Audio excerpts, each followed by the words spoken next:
सभी का बहुत बहुत स्वागत है। लास्ट क्लास में हमने पढ़ ली थी प्रश्नावली 6.2 और आज हम शुरू करेंगे त्रिभुजों में समरूपता। टॉपिक का नाम, पार्ट का नाम ही है त्रिभुज और उसकी समरूपता हम आज शुरू कर रहे हैं।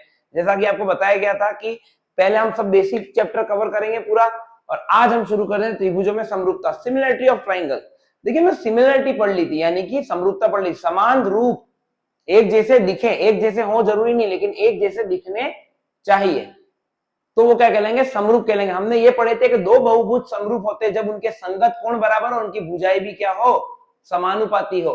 तो त्रिभुज में भी एक नियम लागू होगा। त्रिभुज भी क्या है, बहुभुज है, तो जल्दी से लिख लेते हैं दो त्रिभुज। जो मैं अगर दो त्रिभुज लेता हूं, यहाँ पे एक त्रिभुज है मेरा ये ए बी सी, ए बी और ये सी, और दूसरा मैं त्रिभुज लेता हूं डी ई एफ। अगर दिखने में समान लग रहे हैं तो ये समरूप है, पर हर बार दिखने में समान हम पता कर पाए ये जरूरी थोड़ी ना। अगर मैं हल्का सा इसको लंबा कर दूं तो ये तब भी लगेगा हमको कि ये दिखने में समान है, पर गणितीय रूप में इसकी परिभाषा क्या है, तो दो त्रिभुज ए बी सी और डी ई एफ समान क्या होते हैं, समरूप होते हैं यदि उनके क्या हो, संगत कोण बराबर हो और क्या बराबर हो, उनकी भुजाएं समानुपाती हो। तो जल्दी से लिख लेते हैं हम।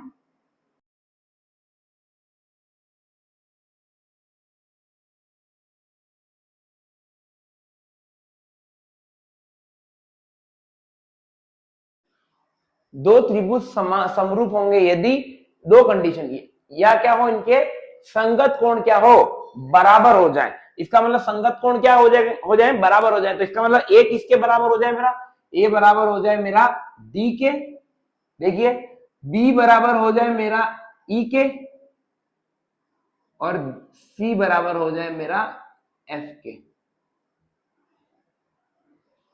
तब क्या हो जाएंगे, ये समरूप हो जाएंगे। अभी भी समरूप नहीं है, समरूप कब होंगे, जब दो कंडीशन को फिलअप करेगा ये दो कंडीशन। तो ये सबसे पहले तो क्या हो जाएगा, ए डी के बराबर, बी ई के बराबर और कोण सी एफ के बराबर हो गया यहाँ पे। अब अगली चीज क्या हो जाएगी, इन त्रिभुजों के संगत कोण, दूसरा होगा इन त्रिभुजों की भुजाएं क्या हो, समानुपाती हो। त्रिभुज की संगत भुजाएं समानुपाती हो।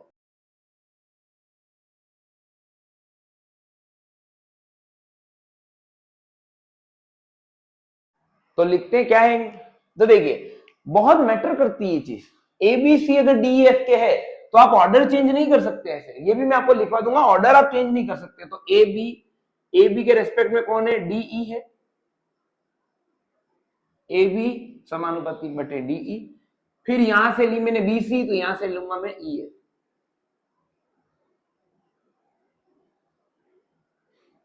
और यहां से मैंने ली है एसी, तो यहां से क्या ले लूंगा मैं, डीएफ।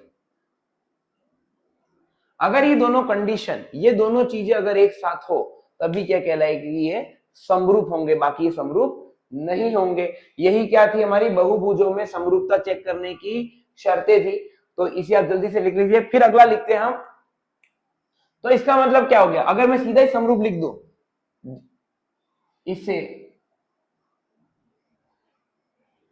अगर समरूप होंगे तो क्या, इसे ए बी सी त्रिभुज जो है मेरा वो इस त्रिभुज के समरूप है, ऐसे लिखते हैं। अगर दो त्रिभुज एक दूसरे के समरूप हो इसे कैसे लिखते हैं, त्रिभुज एबीसी समरूप डीएफ से लिखते हैं।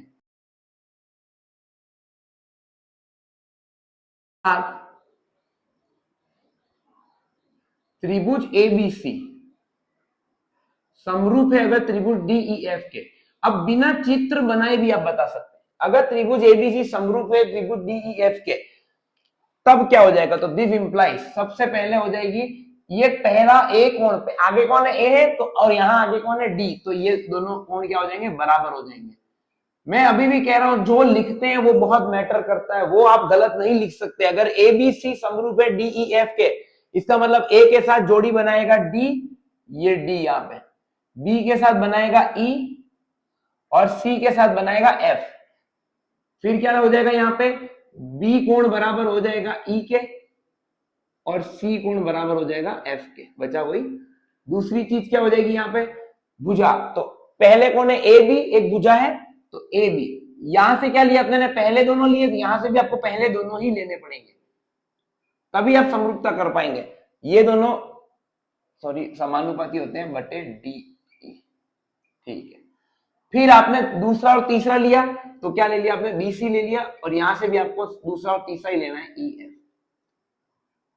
यहां से आपने पहला और तीसरा लिया तो क्या हो जाएगा, एसी, और यहां से पहला और तीसरा क्या हो जाएगा, डी एफ। ये क्या हो जाएगा, संगत भुजाएं बराबर, संगत कोण बराबर,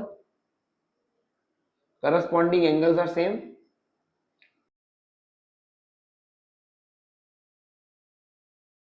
अगर मेरे को यही दे रखा हो कि यदि एबीसी समरूप है डीईएफ के, तो मैं डायरेक्ट ये लिख सकता हूं, मुझे चित्र की जरूरत नहीं होगी, मैं डायरेक्ट ही बताता हूं। आगे ए था तो डी के बराबर होगा, फिर बीच में बी था तो ये ई के बराबर कोण होगा, और सी था तो ये एफ के बराबर होगा, और भुजाएं भी हम ऐसे ही बता सकते हैं। इसका मतलब क्या हो गया, इसका मतलब आपके दिमाग में आएगा कि सर फिर तो संगतताओं का क्रम महत्वपूर्ण है। बिल्कुल महत्वपूर्ण है। त्रिभुजों की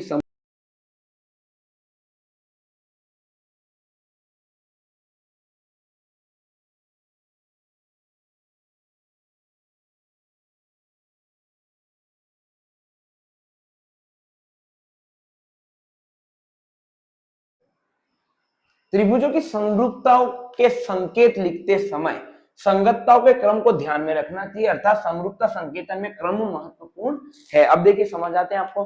अगर एबीसी इस डीएफ के समान, अर्थात अगर त्रिभुज एबीसी मेरा समरूप है त्रिभुज डीईएफ के, तो मैं ये दोनों चीजें लिख सकता हूं, और अगर ये दोनों चीजें हैं तो वो समरूप भी होगा, दोनों चीजें हैं। देखिए ये दोनों अगर हो गए तो इसका मतलब बहुभुजों के लिए क्या हो जाएगा, ये समरूप हो जाएगा, और समरूप है कि ये दोनों भी, कोई दिक्कत नहीं है। पर समस्या क्या है, अगर आपने ऐसा लिखा, अब आप इसको ऐसे नहीं लिख सकते हैं, ये तो दिस इंप्लाइज, इसका मतलब ये कतई नहीं है कि त्रिभुज एबीसी समरूप हो जाए, ये इसके समरूप। अब जैसे आपने क्या किया, डीएफ का आपने ऑर्डर चेंज कर दिया, डीएफ ई कर दिया आपने, ये गलत है, ये समरूप नहीं होगा। क्यों नहीं होगा, जरूरी नहीं है हमेशा सन, क्यों हो सकता है, अगर ये कैसे त्रिभुज हो जाए, अगर ये त्रिभुज हो जाए मेरा समबाहु त्रिभुज, पर हर बार समबाहु नहीं होगा ये, हाँ हमेशा जरूरी नहीं। ठीक है, तो ये ऐसा नहीं होगा। क्यों नहीं होगा ऐसा, क्योंकि देखिए ए का कोण डी के बराबर था, बी का कोण ई के बराबर था, और आपका बी का कोण एफ के बराबर है, ऐसा होना संभव नहीं है हमेशा। कहीं कहीं समबाहु त्रिभुजों में संभव होगा, पर बाकी त्रिभुजों में ये चीजें संभव नहीं होंगी, इसलिए ये गलत हो जाएगा हमारा।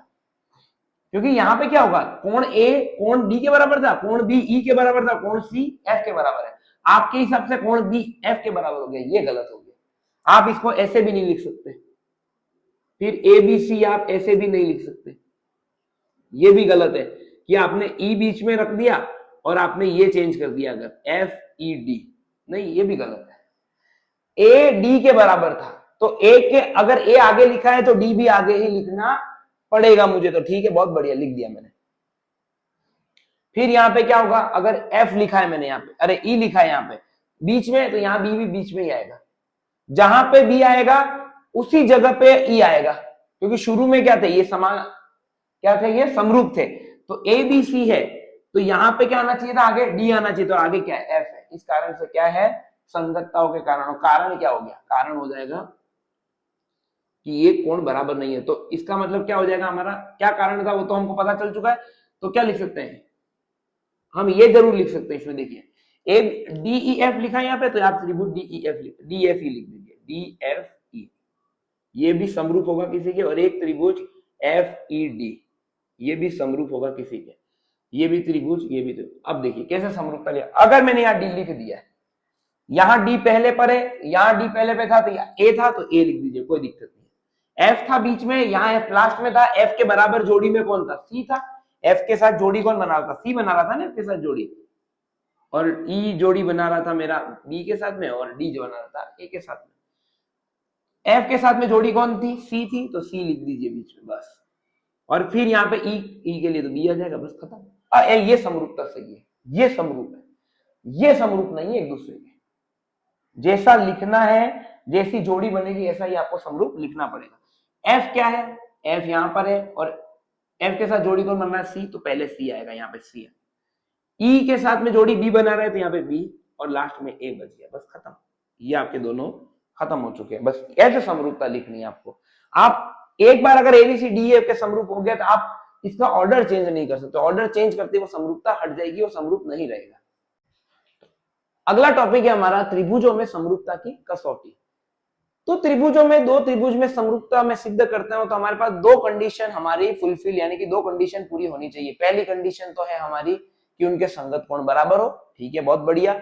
और दूसरा हो कि उनके क्या हो जाए, संगत भुजाएं समानुपाती हो जाए। ये दोनों होंगी तभी जाके क्या होंगे, हमारे त्रिभुज समरूप होंगे। पर हमने बहुभुज में देखा था अगर एक भी कंडीशन हमारी हल सही नहीं हो तो ये समरूप नहीं होते। पर त्रिभुज थोड़ा सा एक्सेप्शन में आता है। त्रिभुज क्या कहता है, इन दोनों में से अगर एक भी कंडीशन सिद्ध हो गई तो वो समरूप हो जाएंगे। ऐसे 3 नियम है टोटल। 3 नियमों से हम क्या करेंगे, समरूपता की कसौटी यानी समरूपता सिद्ध करेंगे। अगर इन तीनों में से एक भी नियम लगा के हम इसको सिद्ध कर पा रहे हैं, इसका मतलब क्या हो जाएगा, वो समरूप हो जाएगा। जैसे किसी भी चीज को पास होने के लिए, आपके पास अगर 6 सब्जेक्ट है, अगर आपको पास होना है तो क्या करना होगा, या तो सब भी, अगर हम ऐसा कर लूं कि आपको किन्हीं भी 3 सब्जेक्ट में पास होना है तो जरूर थोड़ी 6 के 6 सब्जेक्ट में आप पास हो जाए। आप किन्हीं भी 3 में पास हो जाए तो भी आप क्या घोषित हो जाएंगे, पास हुए घोषित हो जाएंगे। पर ऐसा होता नहीं है, पर मैं समझाने के लिए बोल रहा हूं। तो त्रिभुजों में समरूपता की कसौटी, तो दो त्रिभुजों को निम्न 3 नियमों की सहायता से समरूप सिद्ध किया जा सकता है। तो लिख लेते जल्दी।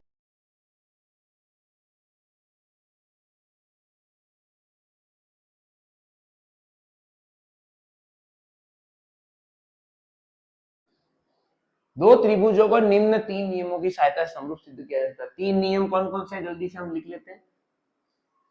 एक तो है ए नियम, जिसको कहते हैं हम कोण कोण कोण नियम, जिसको डबल ए नियम भी बोलते हैं हम। दूसरा है एस नियम, जिसे हम भुजा भुजा भुजा नियम भी कहते हैं, साइड साइड साइड रूल। और लास्ट में आ जाएगा हमारा एस रूल, जिसको हम कहेंगे भुजा कोण भुजा नियम।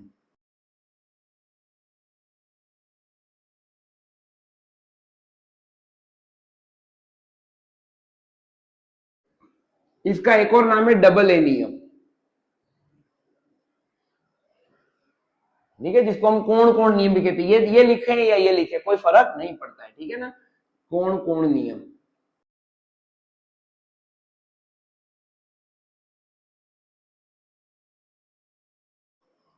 दूसरा है साइड साइड साइड रूल, यानी कि भुजा भुजा भुजा नियम। लिख लेंगे हम भुजा भुजा भुजा नियम।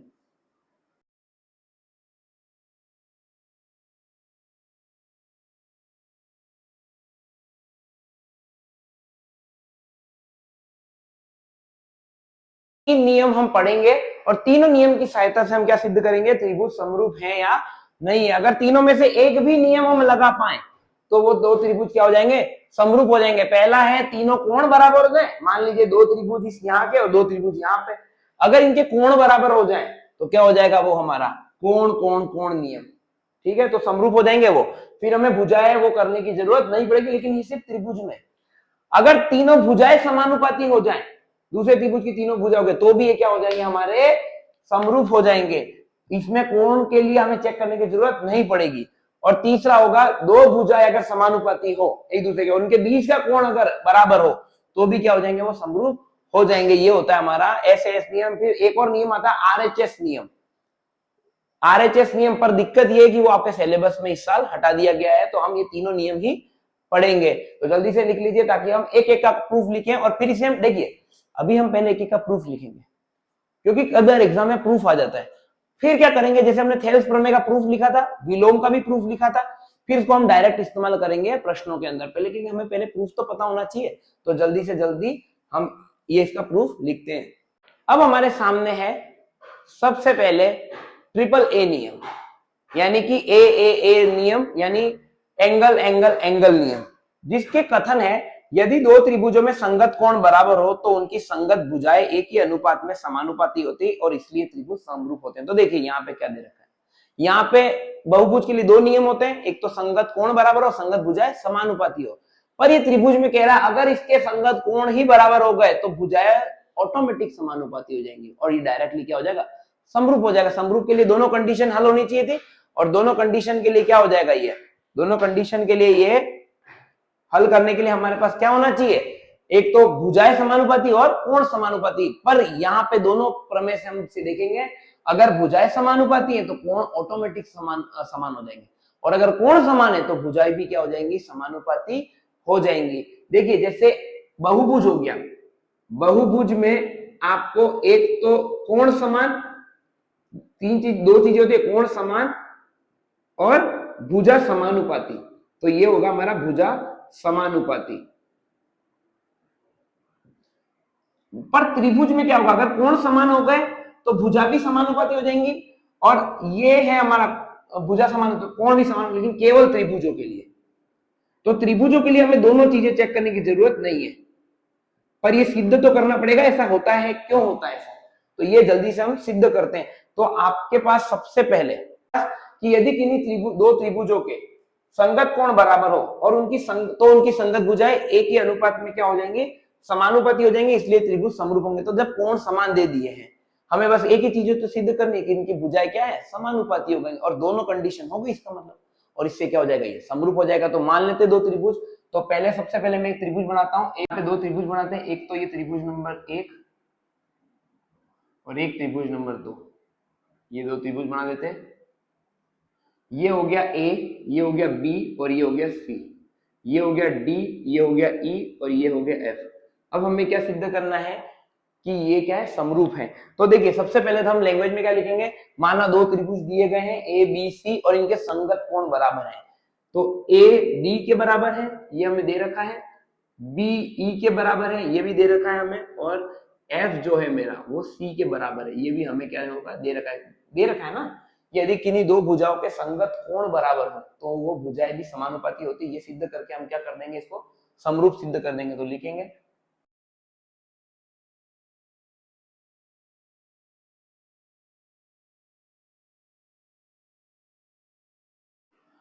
संगत कोण बराबर है, तो क्या हो गया हमारे पास में, एंगल ए बराबर है मेरा कोण डी के, एंगल बी बराबर है ई के, और एंगल सी बराबर है एफ के।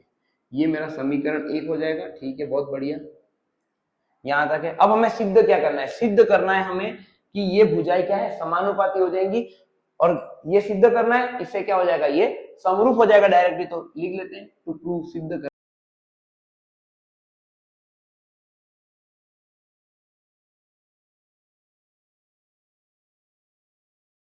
कोण तो बराबर दे दिए, अगर भुजाएं समानुपाती हो जाएंगी तो ऑटोमेटिक हो जाएगा।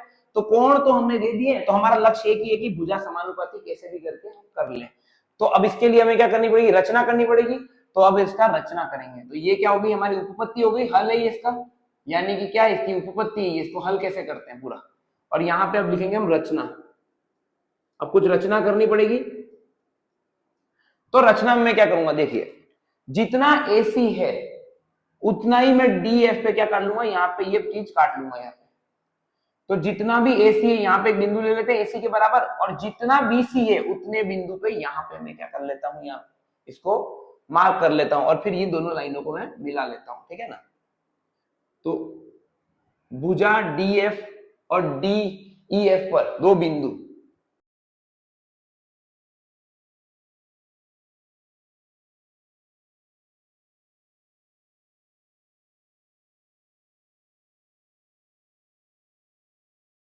ये आपके पास क्या था, पहला तो चित्र ये था ABC का, ये A, ये B और ये C। अब आपने क्या की, रचना की यहाँ पे, तो यहाँ पे क्या हो जाएगा, ये D, ये हो जाएगा E और ये हो जाएगा F। अब देखिए जितना AC है उतना ही मैंने यहाँ पे P बना दिया, यहाँ पे बहुत बढ़िया, और जितना BC है उतना ही मैंने क्या बना दिया, यहाँ पे Q बना दिया।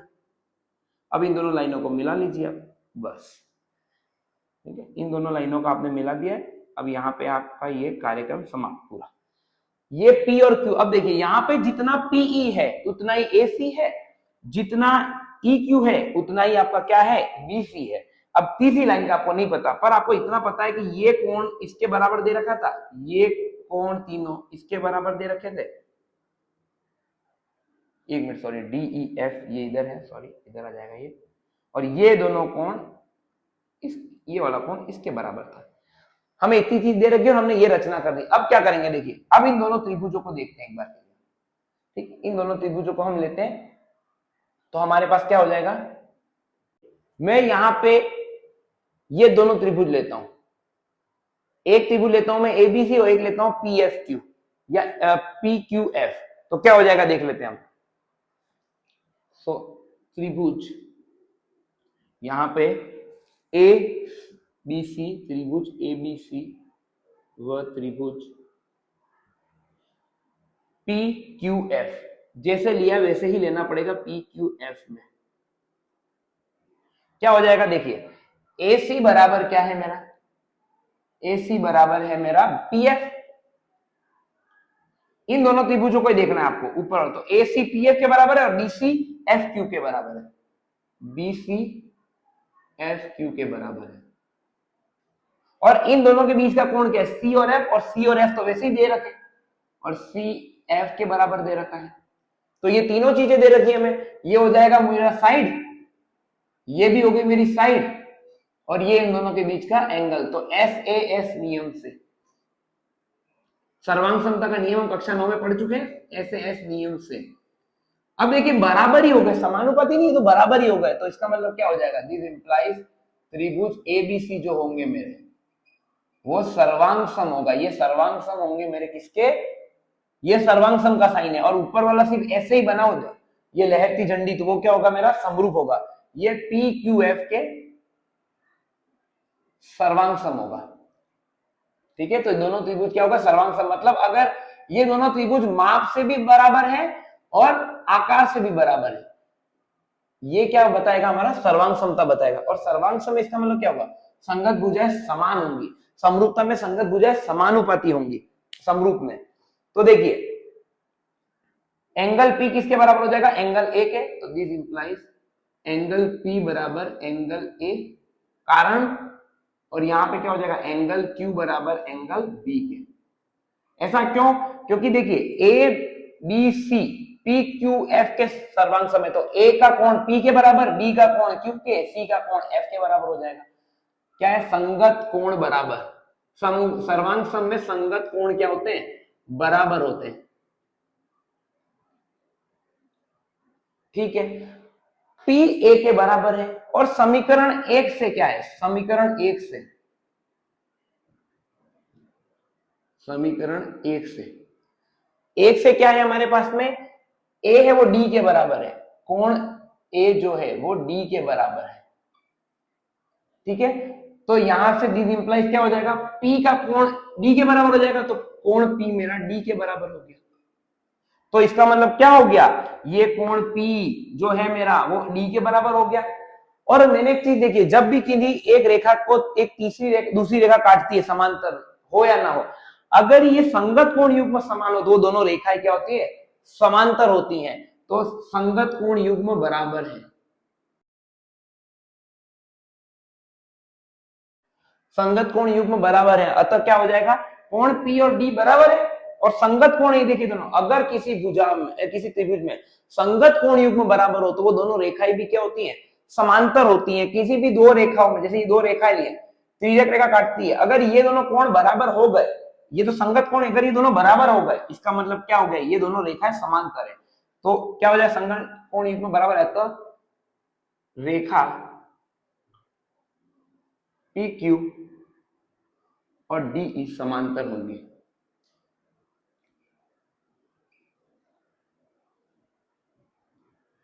समांतर है, बहुत बढ़िया, तो इसका मतलब क्या हो जाएगा, रेखा PQ जो है मेरा वो DE के समांतर हो जाएगा। और समांतर याद आते ही एक त्रिभुज में ऐसा समांतर दिखते हैं, हमारे दिमाग में थेल्स प्रमेय घूम जानी चाहिए। तो थेल्स प्रमेय क्या कहते हैं, PF बटे DP, तो दिस इंप्लाइज PF बटे DP बराबर FQ बटे EQ, किससे, थेल्स प्रमेय से।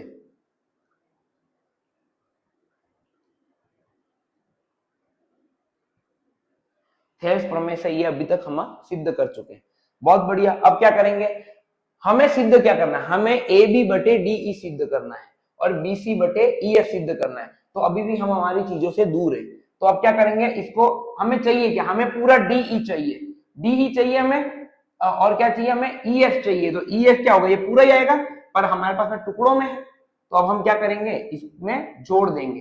तो क्या करेंगे हम, दिस इंप्लाइज क्या हो जाएगा, यहाँ पे उल्टा कर देंगे इसको एक बार के लिए, क्योंकि हमें जो चाहिए वो हमें नीचे ही रखना पड़ेगा। और यहाँ पे क्या आ जाएगा हमारा, यहाँ पे ई क्यू बटे एफ क्यू, दोनों पक्षों में एक जोड़ दीजिए, डीपी। इससे क्या होगा, एक जोड़ देने से पूरा भाग आ जाएगा। अभी क्या ये आधे आधे भाग आ रहे हैं ना, यहाँ पे इतने बटे ये, हमें पूरा भाग चाहिए, तो हम क्या करेंगे, एक जोड़ देंगे दोनों में।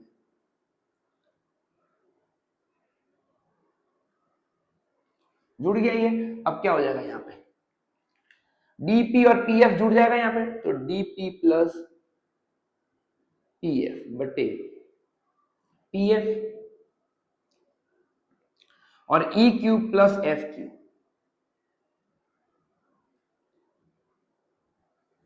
ये क्या हो जाएगा, बटे एफ क्यू। बहुत बढ़िया। क्या हो जाएगा यहाँ पे, ये दोनों डीपी और पीएफ को जोड़ दिए, डीपी पीएफ को जोड़ के मेरा डीएफ आ जाएगा। बहुत सही। और पीएफ, पीएफ पीएफ रहने दीजिए अभी, और यहां से ई क्यू और एफ क्यू क्या हो जाएगा, ई एफ के बराबर हो जाएगा, मेरे बटे में एफ क्यू हो जाएगा। बहुत सही। वापस उल्टा कर दीजिए इसको, वापस उल्टा कर देंगे तो क्या हो जाएगा, पी एफ बटे डी एफ बराबर एफ क्यू बटे ई एफ। और यहां से देखिए पीएफ किसके बराबर था, पीएफ बराबर है एसी के, तो पीएफ की जगह एसी लिख देंगे। ये पूरा मेरा एसी के बराबर है, तो इसको यहां से लिख देते हैं एसी के बराबर है, और ये मेरा पूरा किसके बराबर है, ये बराबर है मेरा बीसी के बराबर है, तो लिख देंगे हम जाते। तो दिस इंप्लाइज एसी बटे डीएफ बराबर बीसी बटे ईएफ। ये हो गया मेरा समीकरण, ये हो जाएगा मेरा समीकरण नंबर 3 हो जाएगा यहाँ पे। और मजा आ गया, क्यों मजा आ गया, क्योंकि बीसी बटे ईएफ बराबर एसी बटे डीएफ, तो सिद्ध हो गया। बस ये तीसरा कहीं से आ जाए। अब तीसरा कैसे आएगा, यही पूरी प्रोसेस वापस करनी पड़ेगी यहां पे लगा के। हमने यहां तक सिद्ध कर दिया, ये समीकरण नंबर 4 हो गया था हमारा। अब हम इसे वापस करेंगे इसी प्रोसेस को, और क्या हो जाएगा, इसी तरीके से हमारा ये भी सिद्ध हो जाएगा। या तो आप लिख दीजिए इसी प्रकार ये दोनों बराबर हो जाएंगे, पर हमें यहाँ ऐसा नहीं लिखेंगे। एग्जाम में आप डायरेक्ट लिख सकते हैं, कोई दिक्कत नहीं है, पर मैं आपको प्रूफ करके बताऊंगा। इतना लिख लीजिए, फिर हम आगे करते हैं इस प्रूफ को। अब देखिए, ये पहली ऐसी थ्योरम में हमने जब से ही क्लासेस स्टार्ट करी है कि जो 2 बोर्ड में आएंगे। देखिए वहां पे क्या करा था, समीकरण 3 से हमें क्या मिल गया था लास्ट तक, समीकरण 3 से हमारे पास क्या आ गया था, बीसी बटे ई एफ बराबर आ गया था हमारे पास में एसी बटे डीएफ के। ये समीकरण नंबर 3 था हमारा लास्ट।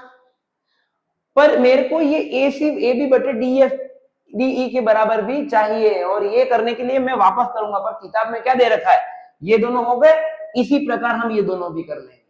लेकिन अगर एग्जाम में आ गया तो इसी प्रकार नहीं लिखना है, एग्जाम में सॉल्व करना है पूरा। आप अगर लिख भी सकते हैं, कोई गलत नहीं होगा। अगर वो 6 नंबर में आया तो आपको पूरा ही करना पड़ेगा, पर अगर वो 3 नंबर में आ गया तो आप वापस लिख सकते हैं इसी प्रकार ए बी बटे डीई बराबर बी सी बटे ई एफ, आप लिख सकते हैं। लेकिन मैं आपको पूरा प्रूफ ही बता देता हूं, फिर आपके स्वविवेक पर है आपको कैसे इसको लिखना है। तो देखिए, जब मुझे बीसी और एसी चाहिए था, बीसी और बीसी क्या चाहिए था, बीसी और एसी चाहिए था, तो मैंने यहां पे लाइन खींची थी दोनों पे।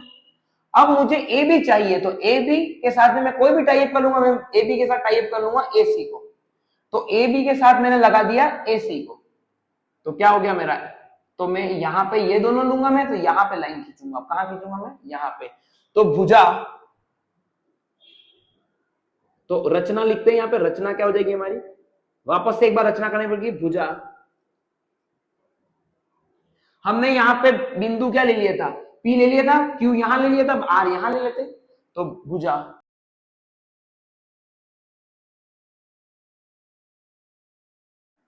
किस प्रकार लेने, ए सी बराबर हो जाए मेरा किसके, डीपी के, तो ए सी डीपी के बराबर हो जाए, और किसके बराबर हो जाए, ए बी मेरा डी आर के बराबर हो जाए, ए बी मेरा डी आर के बराबर हो जाए। ये समीकरण नंबर 4 ले लेते हैं हम। तो क्या हो जाएगा, यहां से मैंने बना दिया ये त्रिभुज, तो पहला त्रिभुज तो ये हो गया मेरा, और दूसरा त्रिभुज क्या हो गया मेरे पास, ठीक है। यहाँ पे क्या हो जाएगा, ए बी और सी, ये कोण इसके बराबर था, ये दोनों कोण इसके, ये वाला कोण इसके बराबर था और ये तीन अलग, मतलब तीनों कोण अलग अलग है लेकिन ये इसके समान है, तो डी ई और ये एफ हो जाएगा, कोई दिक्कत नहीं, बहुत बढ़िया। मैंने ए सी को इस डी पी के बराबर माना है, तो यहाँ पे पी लिख देता हूं मैं, और यहाँ पे मैं लिख देता हूँ बिंदु क्यू, पी क्यू आर, तो यहाँ पे आर लिख बना देता हूँ मैं, आर बनाना है मुझे यहाँ पे। तो इन दोनों को अब मैं क्या कर देता हूँ, मिला देता हूँ, तो ये दोनों को मैंने मिला दिया, बिल्कुल ये मिला दिया मैंने यहाँ पे। अब देखिए मुझे ये नहीं पता समांतर है कि नहीं, पर मुझे ये पता है डीपी मेरा एसी के बराबर है, तो यहाँ पे मैं ऐसे कर देता हूँ, ये इसके बराबर है और ये दोनों इसके बराबर है।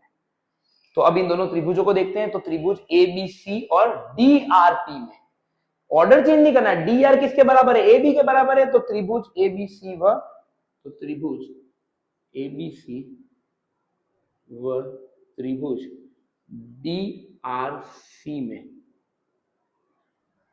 डी आर पी में, सॉरी सी में, डी आर पी में,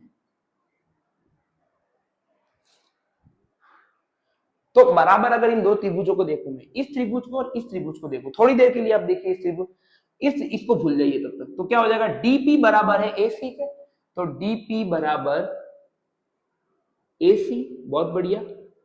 फिर क्या है, ये डी आर बराबर है मेरा, फिर कोण ए, कोण डी के बराबर है, कोण ए मेरा डी के बराबर है, बहुत बढ़िया। और एक और कोण, ये डी आर मेरा ए बी के बराबर है, तो डी आर मेरा ए बी के बराबर है। ये साइड, ये कोण, और ये फिर से साइड, भुजा कोण भुजा नियम से, यानी कि तो ऐसे एस नियम से,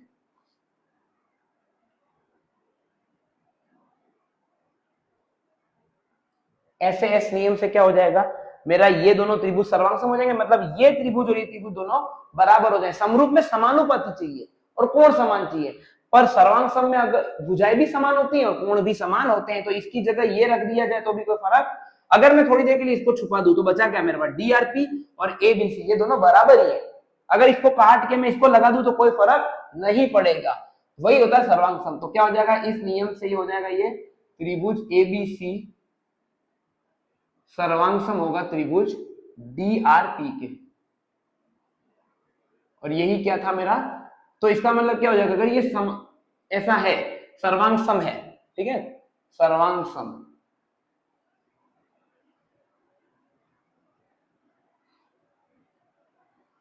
तो इसका मतलब क्या होगा, सर्वांग सम होने का मतलब क्या हो गया, यहां पे जो कोण होगा ये संगत कोण भी क्या होंगे, समान होंगे, तो ये पी कोण मेरा सी के बराबर बराबर, देखिए इसकी जगह ये रख दिया मैंने सीधा सीधा, तो डी की जगह ए था ही, तो पी की जगह क्या हो जाएगा, सी हो जाएगा, संगत कोण समान होंगे, दिस इंप्लाइज कोण डी बराबर कोण ए था ही, तो कोण बी बराबर क्या हो जाएगा, कोण बी बराबर कोण आर, और कोण सी बराबर कोण पी, संगत कोण समान होंगे, सर्वांग संघ में संगत कोण समान होंगे, सीपीसीटी जिसको कहते हैं हम।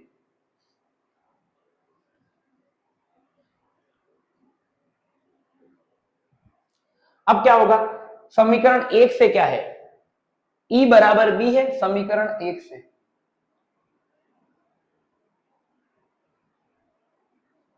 समीकरण एक से क्या मेरे पास में, कोण बी बराबर कोण ई है, और मेरे पास कोण, सो दिस इंप्लाइज कोण बी बराबर क्या हो जाएगा, आर था, और ये क्या ई के बराबर है ना, बी आर के बराबर है पहले सिद्ध किया, और बी ई के बराबर भी है, तो ये सब बराबर हो जाएंगे, तो इसका मतलब क्या हो जाएगा, कोण आर बराबर कोण ई।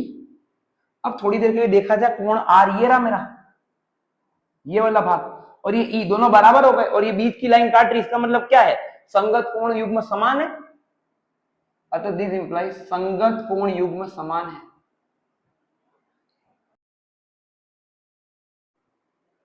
क्या हो जाएगी, ये रेखा आरपी, ये क्या ईएफ के समांतर हो जाएगी, अतः हमने बहुत बार सिद्ध किया प्रश्नावली में, प्रश्नावली 6.2 में हमने सिद्ध किया ही है कि अगर संगत कोण युग्म बराबर हो तो क्या हो जाएगा हमारा, भुजाएं समांतर होंगी, और जैसे ही समांतर दिख गई इस तरह का, इसको अगर थोड़ा सा टेढ़ा कर दूं मैं ऐसा, तो देखिए कुछ ऐसा बन रहा है, और जब भी ऐसी भाग बने और ये समांतर हो, क्या होगा, थेल्स प्रमेय लगने को तैयार बैठी है, तो थेल्स प्रमेय लगने को तैयार है, तो क्या हो जाएगा, डीपी बटे टीएफ बराबर डी आर बटे आर ई। उल्टा कर लेंगे इसको, उल्टा करते ही क्या आ जाएगा, पीई बटे डीपी। अब उल्टा क्यों कर रहे हैं, तो उल्टा इसलिए कर रहे हैं क्योंकि हमें पूरा भाग चाहिए और पीएफ तो किसी के बराबर है नहीं, डीपी बराबर है तो डीपी नीचे रखेंगे तो ज्यादा सही रहेगा, वो हट जाएगा फिर ऑटोमेटिकली। और फिर क्या हो जाएगा यहाँ पे हमारा आर ई बटे डी आर। अब क्या करेंगे, दोनों में एक एक जोड़ देंगे तो दिस इंप्लाइज पीई बटे डीपी प्लस का एक और आर ई बटे डी आर प्लस का एक हो जाएगा। यहाँ पे क्या हो जाएगा, पीई जोड़ देंगे, पीई प्लस हंसाइए इसको प्लस डीपी और प्लस में डीपी बराबर R E plus D R बटे डी आर। क्या हो जाएगा यहाँ पे, पीई और डीपी, पीई एक बार बार ये गलत ही लिख देते हैं, पीएफ है, सॉरी ये पीएफ है, पीएफ है, ये पीएफ है ये, तो PF plus DP, PF plus DP कितना हो जाएगा, डीएफ हो जाएगा, तो ये डीएफ हो जाएगा यहाँ पे, और नीचे डीपी है, R E plus D R, R E plus D R कितना हो गया, डीई हो जाएगा, और ये कितना हो जाएगा, डी आर हो गए बराबर। उल्टा कर लीजिए फिर से इसको, तो डी एफ उल्टा हो जाएगा, दिस इंप्लाइज डीपी बटे डी एफ बराबर डी आर बटे डीई। अब क्या हो जाएगा, डीपी क्या है मेरा, डीपी समीकरण में देख लिया हमने, यहाँ पे क्या माना था हमने, डीपी को एसी के बराबर माना था, तो ये डीपी जो है मेरा वो खुद एसी के बराबर है, और डी आर जो है मेरा खुद, ये मैंने किसके बराबर माना है, एबी के बराबर माना है, तो लिख देते हैं, तो एसी बटे डीएफ बराबर हो जाएगा एबी बटे डीई। ये समीकरण नंबर 5। समीकरण नंबर 3 से क्या था, समीकरण नंबर 3 था बीसी बटे ईएफ खुद किसके बराबर है, एसी बटे डीएफ के था, और ये एसी बटे डीएफ खुद इसके बराबर है। समीकरण 3 से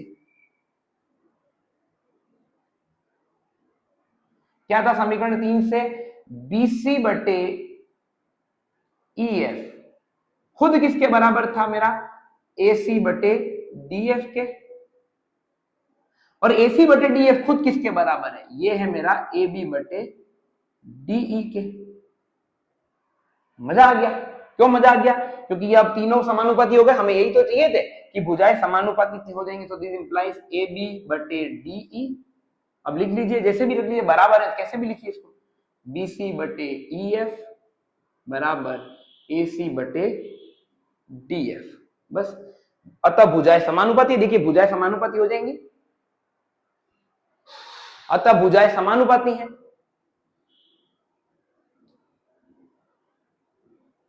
कौन सी भुजाएं, संगत भुजाएं समानुपाती हैं।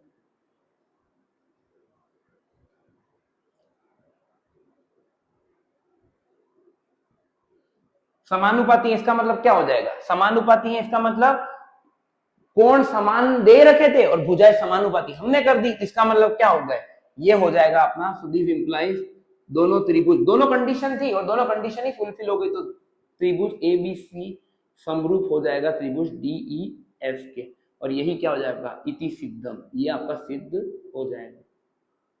तो ये लगभग बड़ी थ्योरम है, इसलिए आज की क्लास हम यहीं पे खत्म करते हैं, क्योंकि ये आप, तो आज आपका एक ही काम है, आप इस थ्योरम को अच्छे से देखिए, ताकि अगली दोनों थ्योरम और बाकी उदाहरण हम उसी क्लास में खत्म कर देंगे। एक क्लास ज्यादा हो गई लेकिन कोई फर्क नहीं पड़ता, सीखना ज्यादा जरूरी है।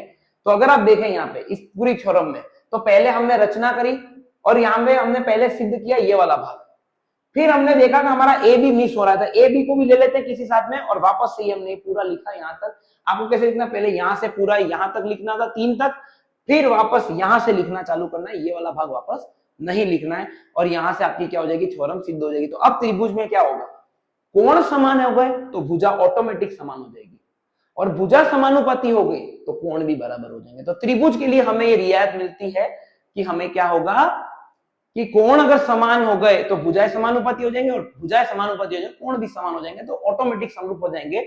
तो त्रिभुजों के लिए एक ही नियम रहेगा, या तो कोण समान हो जाए या भुजा समानुपाती हो जाए, वो एक दूसरे को ऑब्जर्व कर लेंगे।